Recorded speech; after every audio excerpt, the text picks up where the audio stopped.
Kalau takwa dalam keadaan rame, berjamaah, kumpul, sama-sama ikhwan, insya Allah banyak di antara kita yang semangat, yang kelihatan khusyuk, kelihatan betul-betul taat kepada Allah. Tapi takwa di saat sendirian ini yang berat, ya saudara sekalian. Di saat sendirian, di saat tidak ada orang yang mengenal kita, di saat tidak ada orang bersama kita, godaan setan jauh lebih berat timbang kita beramai-ramai.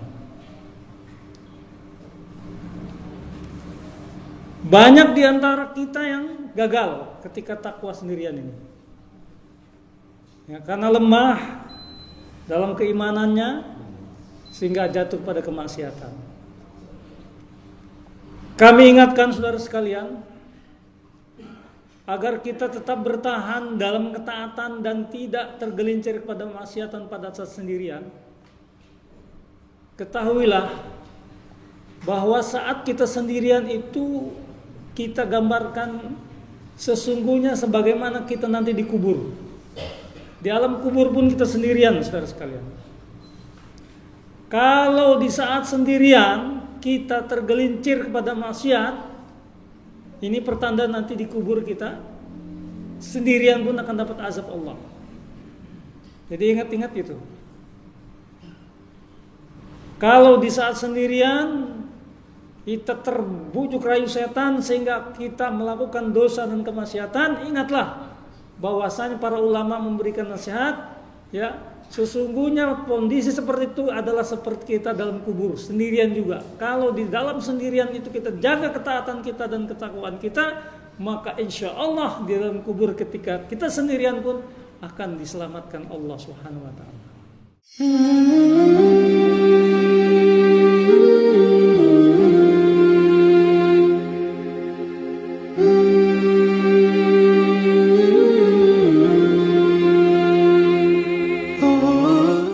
Bismillahirrahmanirrahim. Assalamualaikum warahmatullahi wabarakatuh. Alhamdulillahirabbil alamin alladzi amarna bi'ittisami hablil matin wa amma man khafa maqama rabbih wa nahan nafsa 'anil hawa fa innal jannata hiyal ma'wa. Asyhadu an la ilaha illallah wahdahu la syarikalah wa asyhadu anna Muhammadan abduhu wa rasuluhu la nabiyya ba'dah.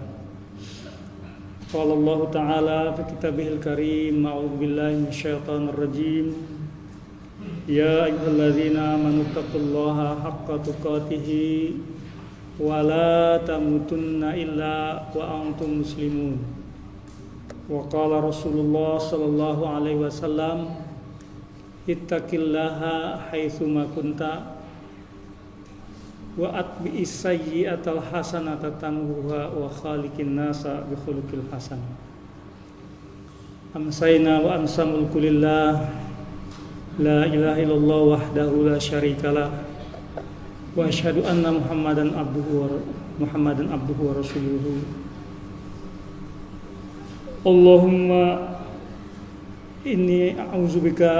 Allahumma inni as'aluka khairah fi hadhil lailah wa a'udzubika min syarri ma fi hadhil lailah.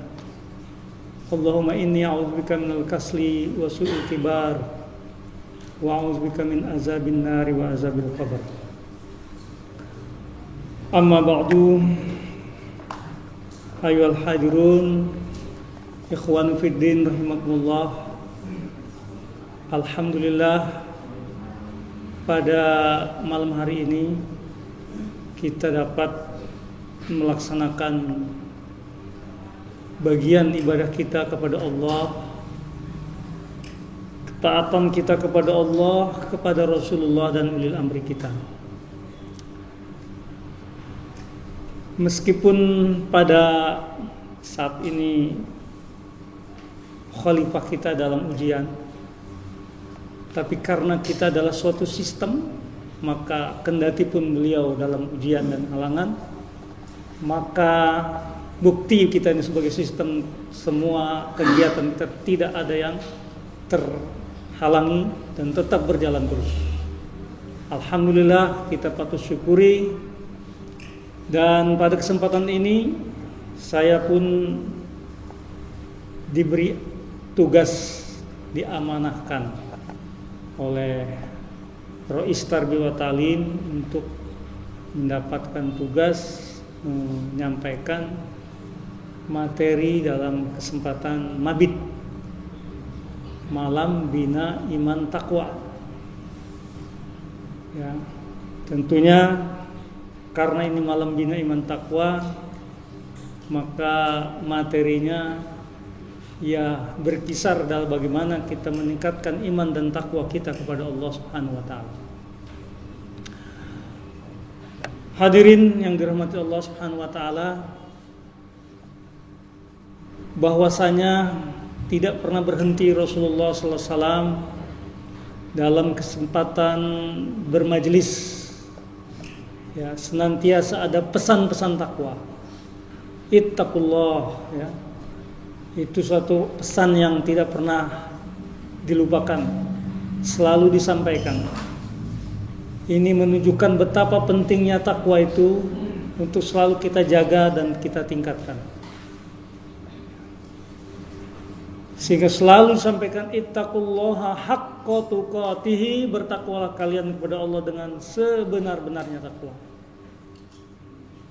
Karena setan senantiasa membuat kita kadang-kadang lemah dalam ketakwaan, terpengaruh oleh situasi dan kondisi, sehingga yang tadinya haqqa tuqatih, ya, yang tadinya takwanya sebenar-benarnya menjadi sekedar-kedarnya.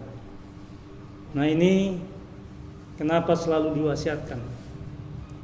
Yang kedua, hadis tadi juga saya sampaikan, ittaqullaha, ya, haitsuma kunta, di mana saja kalian berada. Ittaqillaha haitsuma kunta, bertakwalah kalian kepada Allah dimanapun kalian berada, ya, dalam keadaan ramai maupun dalam keadaan sepi, sendirian. Kalau takwa dalam keadaan ramai, berjamaah, kumpul, sama-sama ikhwan, insya Allah banyak diantara kita yang semangat, yang kelihatan khusyuk, kelihatan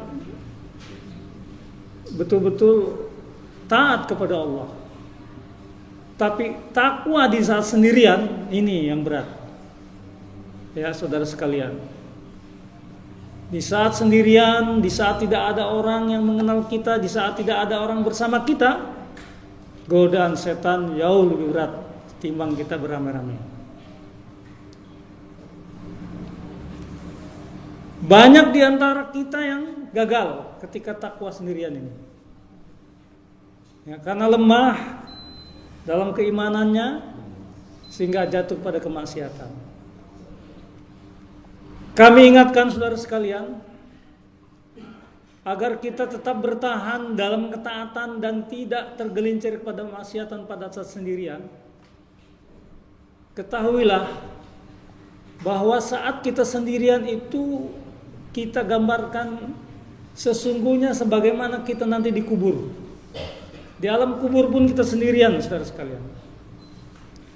Kalau di saat sendirian kita tergelincir kepada maksiat, ini pertanda nanti di kubur kita sendirian pun akan dapat azab Allah. Jadi ingat-ingat itu.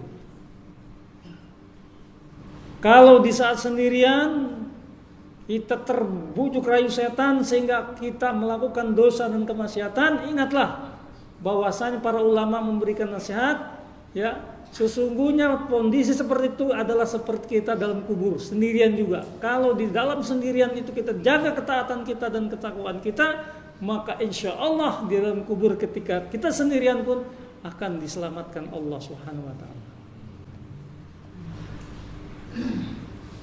Ini saudara sekalian, bagaimana caranya supaya kita terselamatkan dari godaan syaitan ketika sendirian.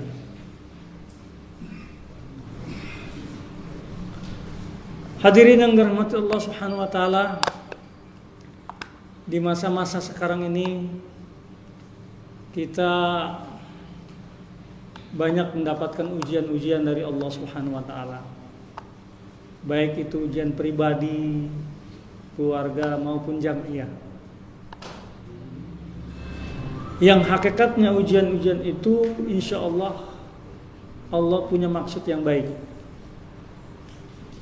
Ya, kalau ujian itu berupa musibah, maka kalau yang menimpa kita itu satu kesukaran, satu yang menyusahkan, kita rasakan, maka sesungguhnya ada 3 hal saja yang menjadi pilihan kita. Kalau kondisi iman kita sedang baik, insya Allah nilainya ujian. Allah punya maksud ingin mengangkat derajat kita, ya, menaikkan kelas makom keimanan kita. Allah punya maksud ingin menghapuskan dosa-dosa kita, dan banyak lagi hikmahnya yang kita tidak tahu.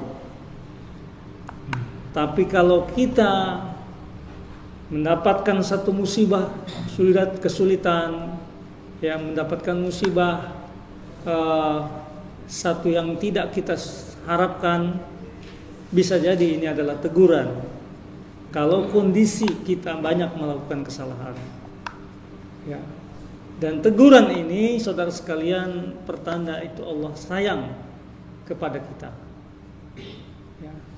Sebab seorang tua kalau anaknya bersalah, kemudian dia tidak mau menegur, ya, tidak mau memperbaiki, mengingatkan, berarti orang tua itu tidak sayang lagi pada anaknya.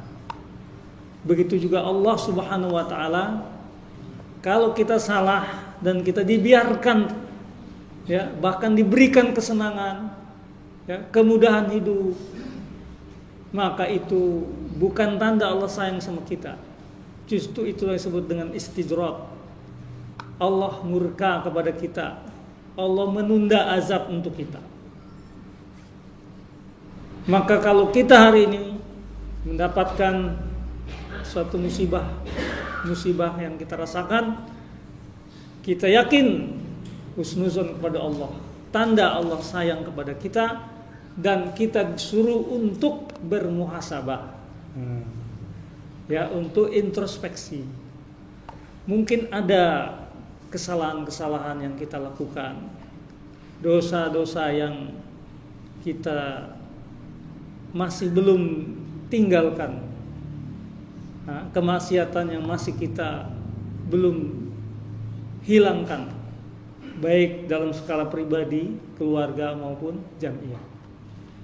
Maka bagi orang beriman, ya, apakah itu ujian ataukah itu teguran, semuanya insya Allah bernilai kebaikan. Tapi bagi orang-orang kafir, zalim, kalau mendapatkan satu azab, ya, satu bencana, maka nilainya satu azab. Ya, 3 hal itu saja. Ya, hukuman, peringatan, atau ujian. Jawabannya tergantung kondisi kita sekarang. Dalam keadaan apa hari ini kita menerima semua itu?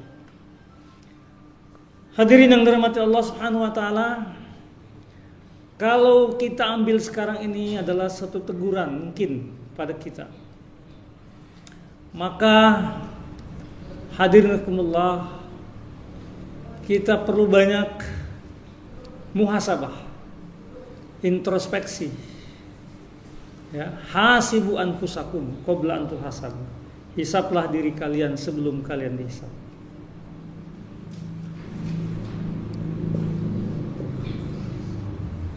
Ketika suatu rumah tangga, ya, mendapatkan sebuah musibah dari Allah Subhanahu wa taala, maka seorang yang beriman langsung berpikir, ada salah apa kita pada Allah? Apa yang kita lalaikan dari perintah-perintah Allah pada kita. Ini orang yang berpikiran positif. Dia tidak menyalahkan orang lain, tapi yang dicari kesalahan pada diri kita. Ya, dia terus memohon ampun pada Allah, istighfar, seraya dia mengoreksi. Mungkin ada sesuatu yang dia lakukan, ya, yang ternyata itu suatu dosa, ya, dan kesalahan yang seharusnya dia perbaiki. Dan kadang-kadang kita tidak tahu kesalahan kita, yang tahu adalah orang lain. Ya, dan bersyukur seharusnya ketika kita diingatkan oleh saudara kita.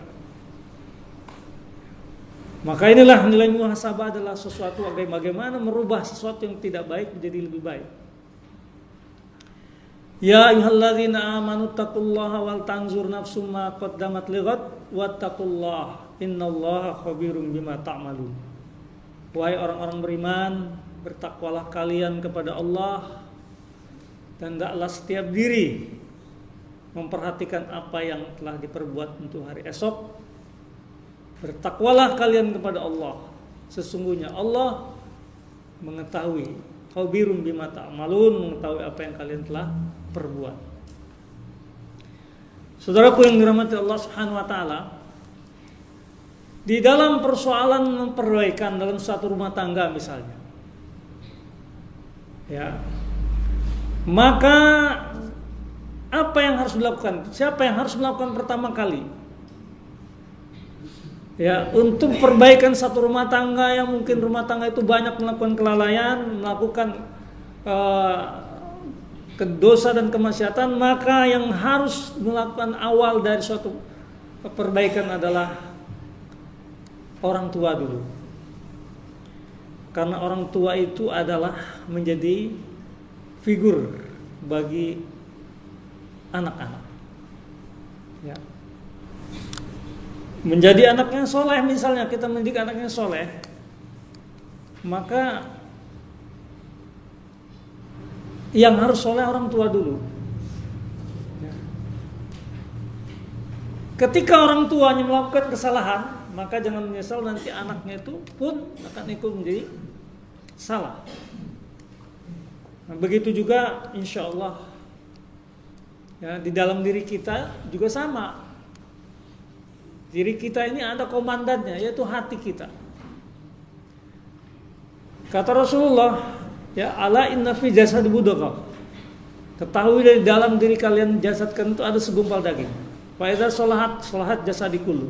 Fa idza fasadat fasadat jasadikullu. Fa hiya qalb. Ya. Bahwa sesungguhnya di dalam jasad kita itu ada segumpal daging yang apabila baik tuh maka baik seluruh tubuhnya. Nah, rusak segumpal daging itu maka rusak seluruh tubuhnya. Dan itu adalah hati. Nah, hati ini adalah komandonya, ya, jasad kita. Ketika hati menyuruh kita berbuat maksiat, kita lakukan. Tangan, mata akan melakukan itu. Ketika hati kita menyuruh supaya kita harus taat kepada Allah, bertobat kepada Allah, maka kita pun akan mengikuti apa yang diperintahkan hati itu. Maka perbaikan terhadap diri, maka kita harus tazkiyatun nafs. Kita banyak memperbaiki, mulai dengan memperbaiki hati kita. Banyak istighfar kepada Allah Subhanahu wa taala. Mohon ampun kepada Allah sehingga hati tadi yang kotor menjadi bersih lagi, sehingga keluar perintah-perintah dari hati ini, perintah-perintah yang baik-baik saja. Dan dia akan menjauhi kemaksiatan. Nah, dari diri begitupun keluarga, ternyata yang harus melakukan perbaikan juga orang tua. Karena dia akan memberi perintah kepada anggota keluarga itu. Maka begitu pula dalam jamaah, saudara sekalian. Maka dimulai dari mana? Dari para amir-amir, dari para pemberi perintah. Bagaimana kita sama-sama yang diberi amanah sebagai amir, mas'ul, yang memberikan perintah ini juga mulai bermuhasabah. Mungkin banyak kesalahan-kesalahan yang dilakukan para amir-amir dalam jamaah. Karena umat ini akan melihat gimana contoh amir ini. Ya kan? Lebih baik kita jujur bahwa kita salah daripada kita menutupi kesalahan-kesalahan untuk membela diri sehingga tidak ada perbaikan. Misalnya seperti itu. Ya. Oleh karena itu, saudaraku yang dirahmati Allah Subhanahu wa taala, berkaca kepada diri, keluarga, dan jamaah bahwa asal perintah dalam diri ini adalah hati. Perintah dari keluarga adalah orang tua. Maka perintah dalam jamaah adalah para amir-amir. Maka disinilah kita mengajak pada kita semua sebagai orang-orang yang telah diberikan karunia oleh Allah hidup dalam sistem Islam, hidup berjamaah. Mari ya kita mulai ibda binafsik dari diri kita pribadi. Ya, tentunya jangan kita berharap, wah kalau amir nggak perbaiki saya sebagai umat nggak akan baik. Sesungguhnya setiap pribadi kita harus berusaha untuk muhasabah, memperbaiki diri. Tapi dalam sebuah sistem perjalanan struktural, ketika kita akan memperbaiki sistem tersebut, maka berangkat ya, diawali yang lebih utama, lebih dahulu. Bagaimana para pengemban amanat-amanat dalam struktural ini untuk menjadi lebih baik. Insya Allah saudara sekalian, kalau ini berjalan, nanti insya Allah rahmat dan pertolongan Allah akan semakin dekat dan senantiasa bersama kita. Hadirin yang dirahmati Allah Subhanahu wa taala, di dalam Al-Qur'an surat 32 ayat 24. A'udzubillahi minasyaitonirrajim. Bismillahirrahmanirrahim. Wa ja'alna minhum a'immatan yahduna bi amrina lamma sabaru wa kanu bi ayatina yuqinun. Ya. Wa ja'alna, dan telah kami jadikan minhum dari mereka itu a'immatan, pemimpin-pemimpin, yahduna bi amrina, yang mereka memberi petunjuk dengan perintah-perintah kami. Lamma sabaru, pada saat mereka sabar terhadap segala ujian-ujian musibah yang menimpa mereka.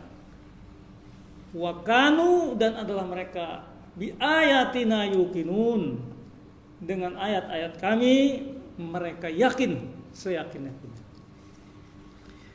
Hadirin ikhwan fiddin rahimakumullah,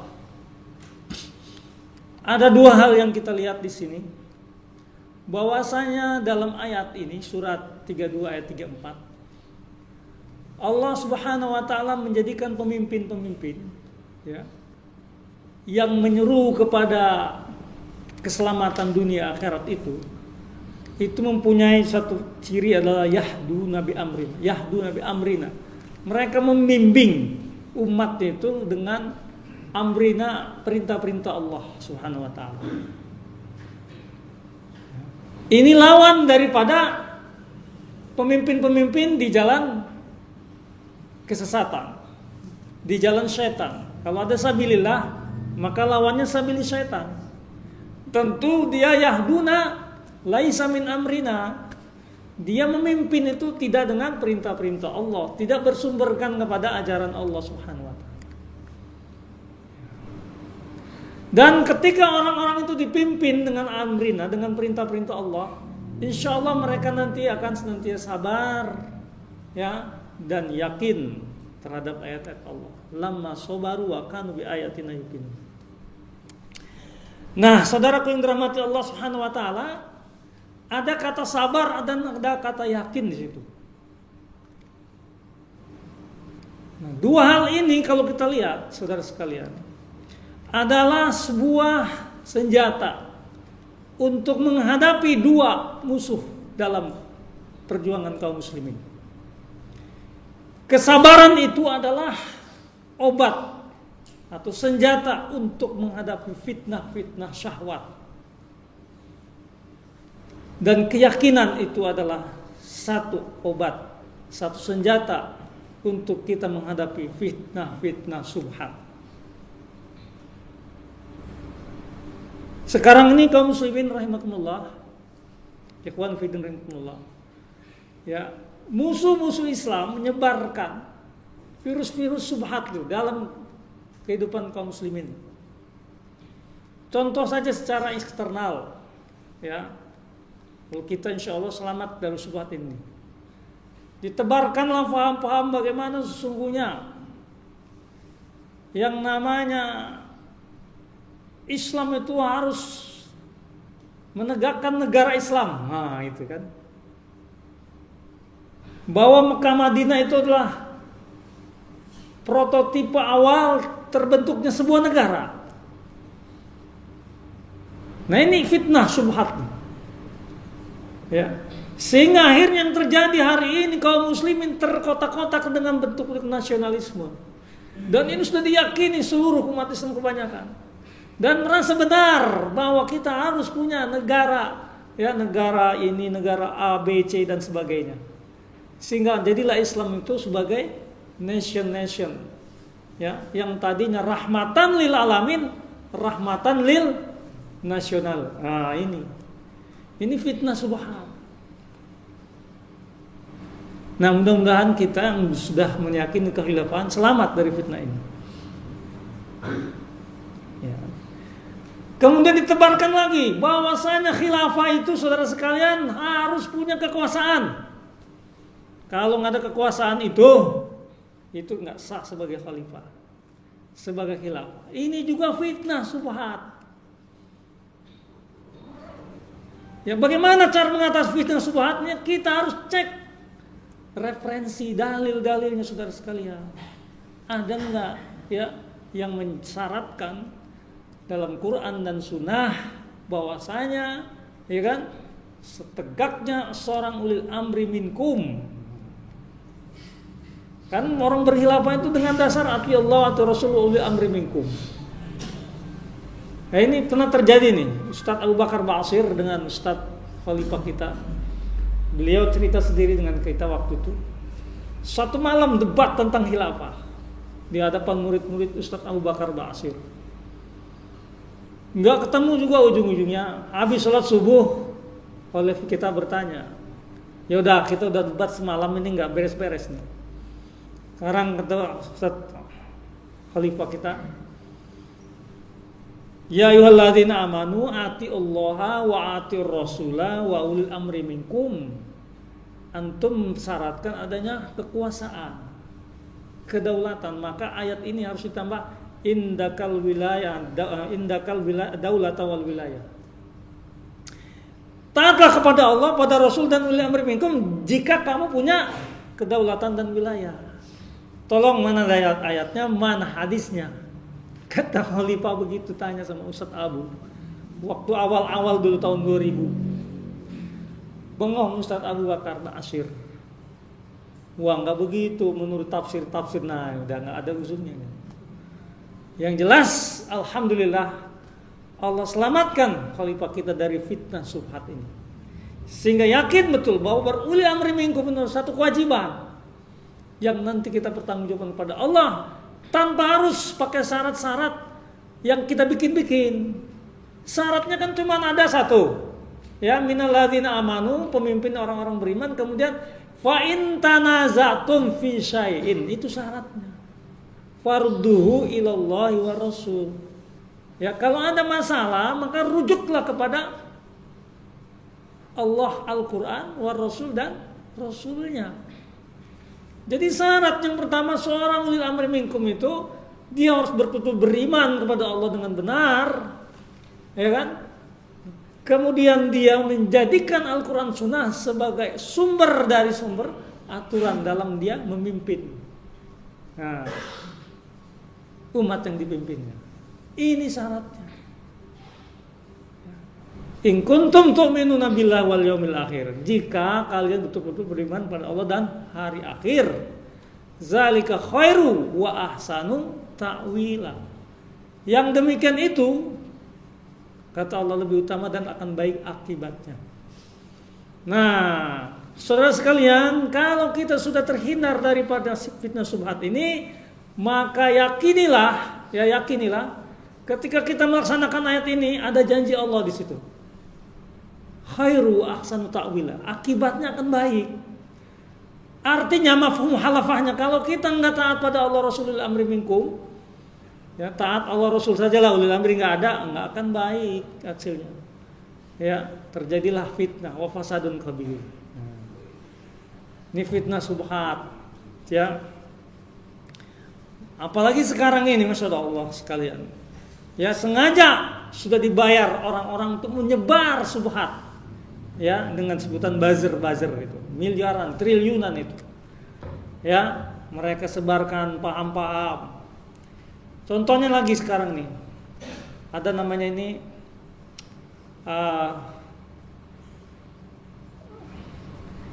satu kalimat, kalau kita hari ini nggak ikut berkuasa, nggak ikut kancah politik demokrasi, ya akhirnya kita senantiasa seperti ini, terjajah terus. Kalau kita mau berhasil, ya kita harus masuk ke dalam arena perpolitikan, ikut demokrasi, baru kita selamat, nggak akan tertindas. Nah, kira-kira gitu. Ini orang-orang yang kurang paham dengan Al-Quran, Sunnah dan Sirah. Iya juga ya, benar itu. Itu kan, itu kan istilahnya itu apa? Kalimat politik itu ya, ya satu kalimat yang kelihatannya benar secara realita, tapi ditimbang dengan akidah dan syariah baru ketahuan salahnya. Nah, bahwasanya ya, saya juga tadi ketemu dengan teman saya, dia seorang anggota kepolisian, dulu pernah sama-sama ngerasakan juga, dia juga ikut sama-sama satu sel sama saya di ujian. Nah itulah kata dia, kita ini umat Islam harus berpolitik. Kalau kita berpolitik, ikut demokrasi, dapat kekuasaan, kita akan aman. Ya kan? Realitanya seperti ini. Kalau kita nggak ikut, pikir-pikir, kalau kita nggak punya pemahaman tentang Al-Quran, Sunnah dan Syirah, ya yang terjadi iya juga, ya kan? Nah, dalam Islam fitnah ini akan kita tepi semuanya ketika kita kembalikan kepada wahyu Allah dan sunnah Rasulullah SAW. Bahwa benar dan salah itu bukan dari kenyataan hidup, bukan banyaknya pendukung, bukan kata pun siapapun, tapi benar dan salah itu kesesuaian dengan Al-Quran, Sunnah dan Sirah Rasul dan sahabat. Itulah yang jadi patokan. Ya, bahwa namanya kita berjuang bukan cari menang, bukan cari kekuasaan, tapi cari benar dan ridho Allah Subhanahu wa taala. Hari ini orang terkena fitnah demokrasi karena yang terpikir bagaimana supaya aman, menang. Tapi dalam kondisi aman dan menang itu, apakah ada ridho Allah? Pertanyaannya tergantung. Apakah yang diikuti itu sesuai dengan tuntunan Al-Quran dan Sunnah?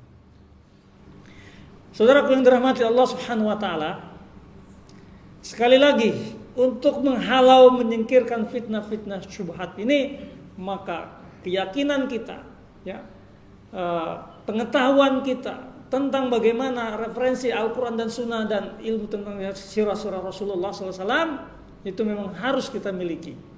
Kalau enggak kita terbawa arus mainstream, ya, yang kita kalau tidak kuat sudahlah, daripada hidup bersiko begini, lebih baik kita ikut saja, ya, cari aman saja. Nah inilah fitnah syahwat, saudara sekalian. Maka jelas saudara sekalian, kita harus yakini bahwa yang namanya kebenaran harus kita sandarkan kepada tuntunan Allah dan Rasulnya. Bahwa yang namanya Islam adalah satu ajaran Allah yang hanya bisa perjuangkan dengan caranya Allah. Itu untuk kita mengusir fitnah syahwat, fitnah syubhat. Sementara cara-cara demokrasi itu bukan datang dari Allah dan Rasulnya, saudara sekalian. Dari Yunani, ya kan? Aristoteles, J.J. Rousseau, ya semua orang-orang yang mendahulukan akal ketimbang wahyu, ketimbang iman. Inilah syahwat subhatnya. Ini fitnah subhat. Mendahulukan akal daripada iman. Akhirnya apa? Karena menurut akalnya ini yang lebih pas, ikutlah akal-akal orang manusia-manusia. Sementara orang beriman ikut apa kata Allah Subhanahu wa taala. Walaupun hari ini kita menegakkan sistem Allah di tengah-tengah manusia yang sedang keadaan jahiliyah, dikatakan orang mimpi, dikatakan orang tidak masuk akal, maka kalau orang itu yakin, ya kan, paham dengan Al-Quran dan Sunnah dan yakin dengan ayat Allah, wa kanu bi ayatina yuqinun, insyaallah tidak akan terbawa arus kejahilian itu. Tidak akan terkena fitnah-fitnah subhat. Maka dia tinggalkan semua paham-paham yang datangnya dari akal-akal manusia. Dia berpegang teguh kepada wahyu Allah, bahwa sistem Allah, Al-Quran dan Sunnah, ya, hanya bisa ditegakkan dengan caranya Allah, yaitu sistem Islam. Ya, kita bersatu dalam wadah yang telah dicontohkan Rasulullah dan sahabatnya. Yakin saudara sekalian, bahwa perintah yang pertama diperintahkan oleh Allah kepada Rasulullah, kepada Rasul memerintahkan, Allah memerintahkan pada Rasulullah, dan Rasulullah memerintahkan kepada kita. Ya, ini menjadi dasar. Amurukum bi khamsin wallahu amaroni bihinna bil jamaah. As-sam'i wa ta'ah wal hijrah wa jihad fi sabilillah. Jadi sebelum bicara yang lain, Allah memerintahkan lewat Rasulnya kepada kita, tegakkan jamaah, luzumul jamaah, bersatu. Itu menjadi kewajiban awal, karena di situ nanti ada sam'i wa ta'ah. Kemudian tersebar lagi, fitnah syahwat lagi, fitnah subhat lagi. Bagaimana antum ini kok tidak mau amar ma'ruf nahi mungkar? Katanya menegakkan Islam, kok tidak ada amar ma'ruf nahi mungkarnya? Iya juga ya. Kalau kita begini-begini aja, masa orang mungkar kita diamkan? Kalau gitu saya ikut aja jamaah yang amar ma'ruf nahi mungkar. Ini juga harus terluruskan saudara sekalian.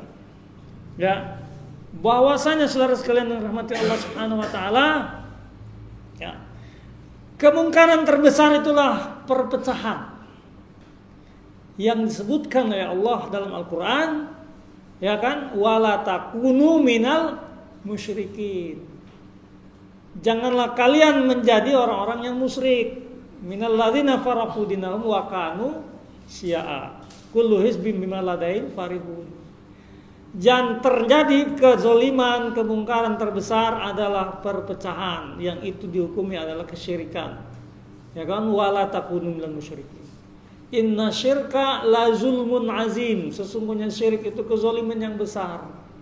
Maka hari ini bukan kita tidak amar ma'ruf nahi mungkar, saudara sekalian.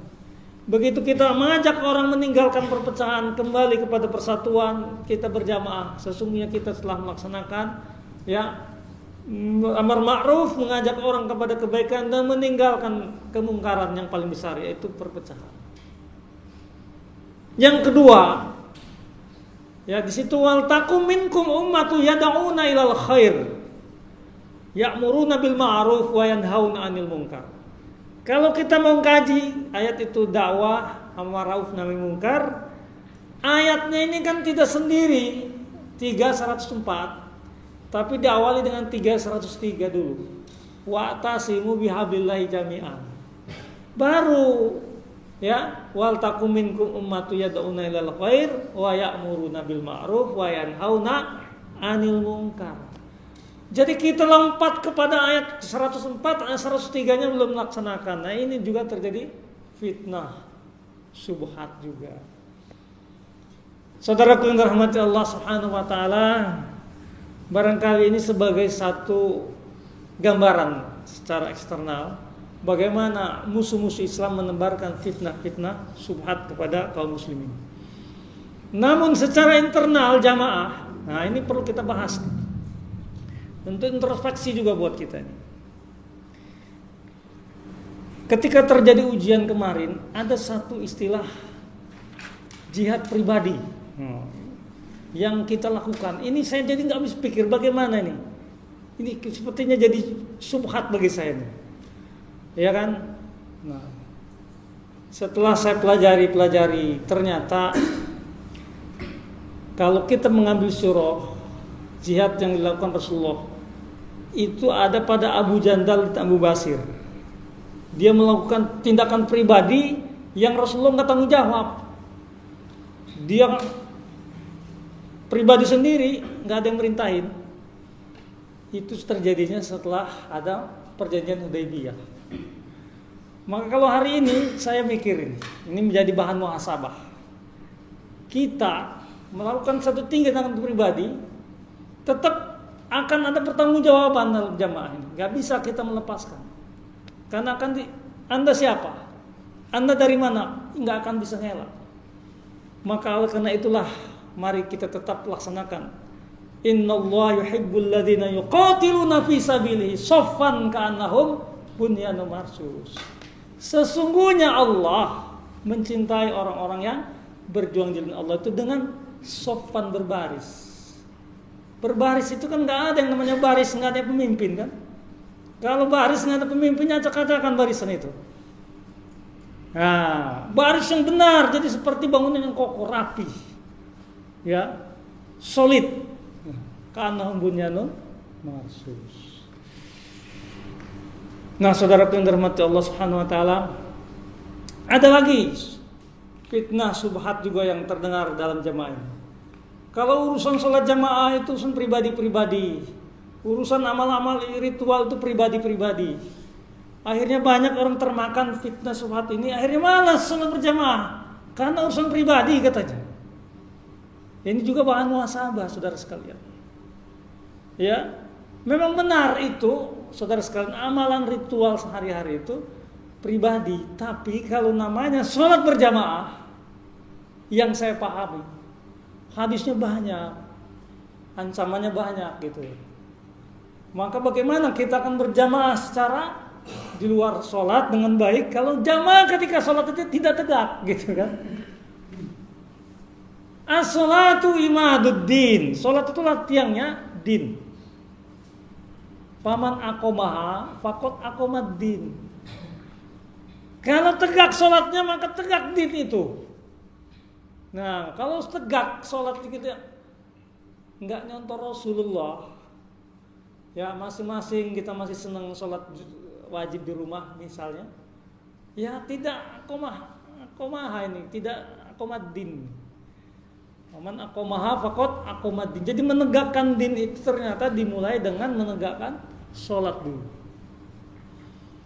Ya, ini saya coba memahaminya sehingga mudah-mudahan menjadi bahan muhasabah bagi kita, sehingga kita sama-sama saling mengingatkan supaya saudara-saudara kita lebih semangat lagi dalam menegakkan jamaah dalam sholat, agar Allah berikan kemudahan rahmat mengajak orang untuk menegakkan jamaah di luar sholat, insya Allah. Juga amalan-amalan sehari-hari saudara sekalian, ya, seperti kita bagaimana jangan sampai hari-hari kita ini saudara sekalian banyak yang mungkin masih terkena fitnah syahwat. Nah, ini saya maksudnya fitnah syahwat. Apa itu fitnah syahwat? Fitnah syahwat menyangkut fitnah yang diawal dengan keinginan hawa nafsu dunia, ya, syahwat perut dan di bawah perut. Zuyyina lin-nasi hubbus syahwati minan nisa. Tuh. Allah memberikan perhiasan pada dunia ini. Zuyyina lin-nas pada manusia minan nisa. Syahwatnya manusia itu dari perempuan. Wal banin, anak-anak, wal muqantaratu minaz zahabi wal fiddah. Pokoknya 3 tata harta wanita. Ini saudara sekalian yang dirahmati Allah Subhanahu wa taala, saya mengingatkan pada diri saya dan kita semua agar terhindar dari fitnah syahwat.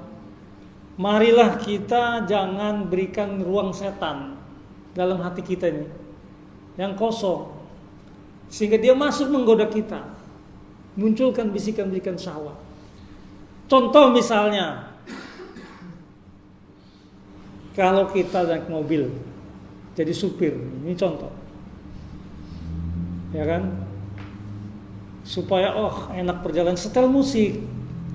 Nah, pada saat musik ini kita lupa kepada Allah, lalai kita. Nah, harusnya yang kita dengarkan itu, yang kita lihat, yang kita dengar, itu adalah sesuatu yang membuat kita ingat kepada Allah, saudara sekalian.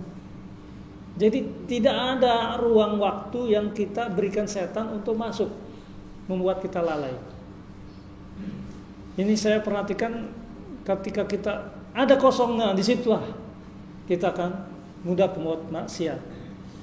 Jadi seharusnya ikhwan fillah rahimakumullah, ini juga bahan muhasabah bagi warga-warga khilafah, para pejuang-pejuang Islam.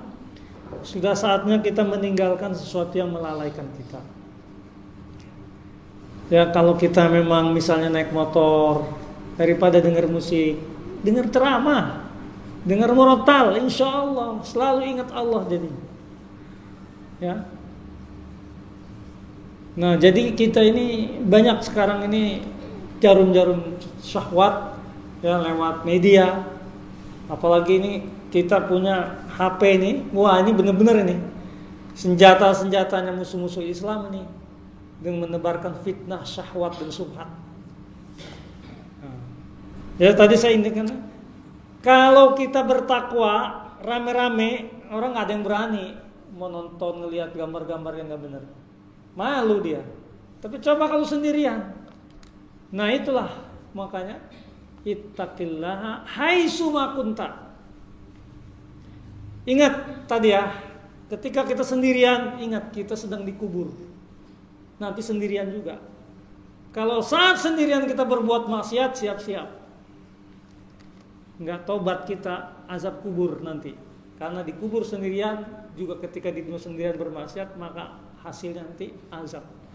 Marilah kita bertobat kepada Allah kalau kita masih terkena fitnah itu. Ya takut kita, jangan sampai kita nanti kena azab kubur. Nah, hadirin yang dirahmati Allah Subhanahu wa taala, intinya dalam kesempatan ini marilah kita sama-sama bermuhasabah. Ibda binafsik, mulailah dari diri-diri kalian ya, dalam arti kemaksiatan kepada Allah, kepada Rasul dan juga ulil amri. Kalau perintahnya taat Allah, taat Rasul, taat ulil amri, berarti apa? Muhasabahnya jangan sampai ada maksiat kepada Allah, maksiat kepada Rasul dan ulil amri. Kalau maksiat kepada Allah, Rasul sudah selesai, kita cek bagaimana maksiat dalam sistem ini berulil amri minkum. Mungkin ada hal-hal yang masih belum sungguh-sungguh kita taati dari perintah-perintah khalifah ini. Ini juga muhasabah. Mungkin ya saat ini Allah memberikan satu teguran ya kepada kita untuk kita sama-sama meningkatkan ketaatan dan menjauhi kemaksiatan. Hadirin yang dirahmati Allah Subhanahu wa taala,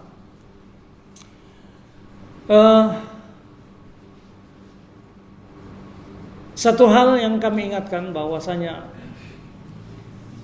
perjuangan Islam akhir zaman ya, perjuangan Islam di akhir zaman sebagaimana disabdakan Rasulullah, yusikul umamu annada alaikum kama tada'a ala qaswatiha ya, qila amin qillatin nahnu yawma idzin Rasulullah qalu bal antum katsir walakin gusa kal gusa isail.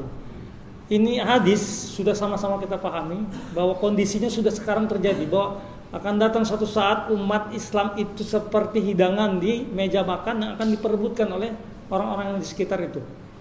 Ya, sehingga ditanya oleh sahabat, amin qillatin nahnu yauma idzin ya Rasulullah, apakah pada saat itu kita ini sedikit ya Rasulullah? La bal antum kasir, kalian banyak tapi seperti buih kal gusa isail. Ya. Nah, saat itu Rasulullah katakan, ketika kita saat itu seperti buih, kenapa? Karena ya Allah tanamkan, Allah cabut rasa keberanian dari rasa takut dari musuh-musuh Allah, ya, rasa takut dari musuh-musuh kalian itu dicabut, dan Allah tanamkan kepada kita. Karena kenapa dicabut rasa berani tadi, rasa takut dicabut? Karena dalam hati kita sudah terkena apa tadi, al-wahan. Ma huwal wahan ya Rasulullah? Ya, hubud dunya wa karahiyatul maut. Cinta kepada dunia. Dunia ini syahwat. Jadi kita terkena bidang syahwat nih. Ya, cinta dunia. Wa karahiyatul maut, sehingga kita takut akan kematian. Jadi juga sama nih, ya, syahwat dan syubhat juga. Nggak yakin dia dengan janji Allah, surga, sehingga terhalang oleh tadi hubud dunia. Maksud saya apa? Bahwa untuk tercabutnya rasa berani dari musuh-musuh Allah dan ditanamkan rasa takut kepada musuh-musuh Allah, maka yang terjadi harus dibalik. Bahwa kita itu rindu, ya, hubbul maut fi sabilillah, cinta mati kepada di jalan Allah, dan takut terhadap godaan dunia ini. Nah, ini saudara sekalian. Jadi kalau sudah itu yang terjadi, kita lawan penyakit Wuhan itu, yang terjadi nanti akan terbalik. Rasa takut dari musuh-musuh Allah itu, rasa beraninya dicabut, ditanamkan rasa takut. Nah, ini saudaraku yang dirahmati Allah Subhanahu wa taala, kita bisa akan munculkan atau mengalahkan rasa penyakit wahani itu diantaranya dengan kita banyak merenungi fadilah-fadilah mati syahid. Ya, pernah saya dengarkan kajian tentang fadilah mati syahid itu. Dengan pelan-pelan direnungkan, Masya Allah, timbul bagaimana caranya supaya kita bisa mati di jalan Allah ini. Dan kita akan lebih hati-hati lagi dengan namanya godaan dunia ini. Alhaakumut takatsur hatta zurtumul maqabir. Bermegah-megahan, berlomba-lomba mencari dunia ini membuat kamu lalai sehingga kalian masuk kubur. I'malu annamal hayatud dunya la'ibu wa lahu wa zinatu. Ketahuilah, sungguhnya kehidupan dunia itu adalah permainan dan senda gurau saja dan perhiasan. Wa takasurum bil amwali wa takasurum bil amwal wa tafakhurum bainakum. Berlomba-lomba memperbanyak harta kita. Kita sudah punya mobil, sudah punya rumah bagus dan sebagainya. Bersaing kita dalam masalah harta ini. Wa takasurum fil amwal. Wa tafakhurum bainakum, dan berbangga-bangga kita. Itulah isinya dunia, kata Allah. Ya. Maka kamasil ghais a'jabal kufar nabatu sumayahiju musfaru wa yakunu hutama. Jadi Allah memberikan warning kepada kita, hati-hati dengan dunia karena isinya seperti itu. Nanti akan seperti tanaman, ya, yang nanti kering, hangus, kuning jadi hangus, nggak ada artinya apa-apa. Maka saudaraku yang dirahmati Allah Subhanahu wa taala, terutama untuk memperkuat mental kita sebagai seorang yang berjuang di jalan Allah, tentunya bukan hanya kita juga yang harus memiliki keyakinan janji-janji Allah mati sebagai syuhada itu, ya kan? Tapi juga anak istri kita tarbiyah, ya. Kita sampaikan ini janji Rasulullah, ya, kepada orang-orang mati sebagai syuhada. Ada berapa? Ada 6. Ya, li syuhada indallahi sittun hisalin. Tuh, bagi orang-orang mati syahid itu ada 6 keutamaan. Ya, 7 keutamaan, ada 6 keutamaan. Yang pertama tadi disebutkan dalam hadis itu tidak merasakan mati di awal. Dia dicabut nyawanya itu enggak merasakan. Ya. Min daf'il awwali daf'i. Jadi dia tidak merasakan bagaimana sakitnya sakaratul maut. Yang kedua, sebutkan yughfar lahu, diampuni dosanya semenjak dia meninggal dunia. Kemudian Allah sebutkan lagi hadis yang ketiga yang disebutkan yang ketiga ya, bahwasanya dia yarahu maq'adu fil jannah, dia melihat tempat duduknya di surga. Yujarahu min azabil kubur, dan dia diselamatkan dari azab kubur. Ya. Pertama diampuni di saat awal meninggalnya dia kematian. Kemudian yang kedua, saudara sekalian ya, 3 orang semua yang susah menghadapi sakaratul maut. Banyak orang kan dibeli pilihan nih. Ada mati kecelakaan pesawat, hancur badannya nggak ketahuan di mana. Ada mati ketabrak mobil, ususnya terburai-burai. Mati ditembak, hancur juga. Mati kecelakaan, mati di tempat tidur. Pilih yang mana? Wah, kalau lihat keadaannya pilih mati tempat tidur. Padahal sama aja nih. Sama-sama yang sudah hadapi itu nggak ada bedanya. Para ulama mengatakan cuma sama-sama ngadepin sakaratul maut. Cuma yang dikasih kelebihan orang mati syahid, saudara sekalian. Itu karena dia itu yarahu maq'adahu fil jannah. Ya, dalam hadis itu dia melihat tempatnya di surga. Nah, diterangkan oleh para ulama ibarat seperti apa? Perempuan-perempuan yang dia di zaman Nabi Yusuf dikasih pisau, begitu tercengang kegantengan Nabi Yusuf, nggak sadar lagi nih, tangannya terpotong-potong. Maka begitu sakitnya sakaratul maut, dia nggak sadar, nggak ngerasakan, karena diperlihatkan oleh Allah bagaimana tempat duduknya di surga. Itu bayangan seperti itu. Kemudian apalagi dia diberikan mahkota, ya kan? Ya, khusus para syuhada. Kemudian dia diberikan memberikan syafaat 70 anggota keluarga aja. Dari neraka diangkat oleh dia, diminta pada Allah, ya Allah, selamatkanlah bapak saya, ponakan saya, keluarga 70 supaya diangkat dari neraka. Dan terakhir 72 bidadari disiapkan bagi mereka. Nah, ini saudara sekalian. Makanya kalau kita belajar, apalagi di saat umat Islam lagi genting ini, tolong kita sama-sama kaji nih, supaya timbul semangat, tidak merasa, bahkan kalau bisa cepat-cepat menghadapi suatu kondisi di mana kalau memang itu Allah takdirkan, kita sudah siap mental kita. Ya, jangan sampai nanti begitu ada janji Allah malah nggak kuat mental. Nah, karena orang-orang munafik kan dalam Quran seperti itu. Begitu ada kesempatan, wah dia lari. Kenapa? Tadi janji Allah dia tidak yakin. Tapi kita perkuat keyakinan kita dengan mempelajari janji-janji Allah dan Rasulnya tentang orang-orang yang mati dalam membela agama Allah ini. Dan itu juga ditularkan kepada anak istri kita. Karena apa? Masa akan ke depan ini akan terjadi lebih dahsyat lagi fitnah bagi umat Islam, ya, yang perlu dihadapi dengan kekuatan iman dan ketakwaan. Baiklah hadirin rahimakumullah. Kembali kepada kita semua, kalau kajian tentang ini mungkin nggak cukup-cukup, yang ada nanti kita masing-masing bisa bermuhasabah.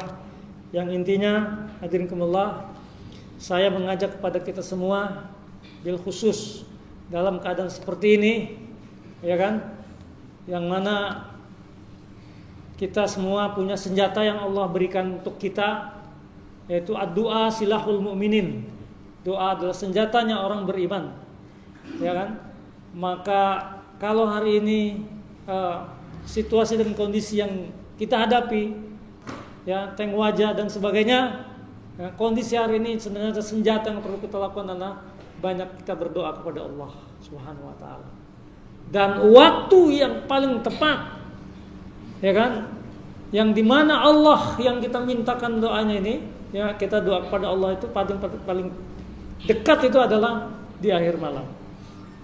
Artinya apa, saudara sekalian? Saya mengajak pada kita semua, kalau memang kita cinta kepada khalifah kita dan amir-amir yang dalam ujian ini, ya, tunjukkan. Mari kita semangat untuk bangun malam dan berdoa kepada Allah.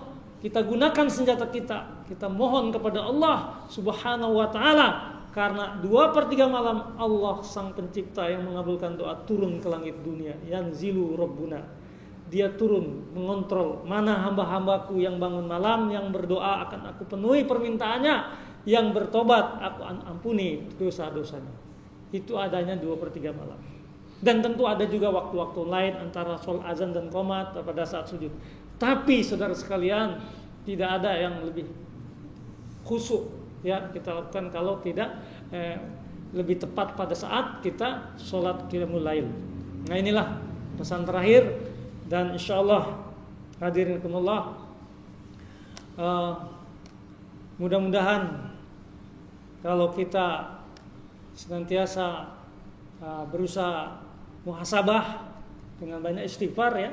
Jadi karena juga di akhir malam tuh disebutkan dalam ayat Quran, wabil ashari hum yastaghfirun, pada saat sahur orang-orang yang beriman yang dijanjikan surga kata Allah, mereka bermohon ampun. Jadi sebelum kita berdoa perbanyak istighfar dulu. Ya, surat Az-Zariyat itu ayat kalau nggak salah ayat 10-an ya, kurang lebih.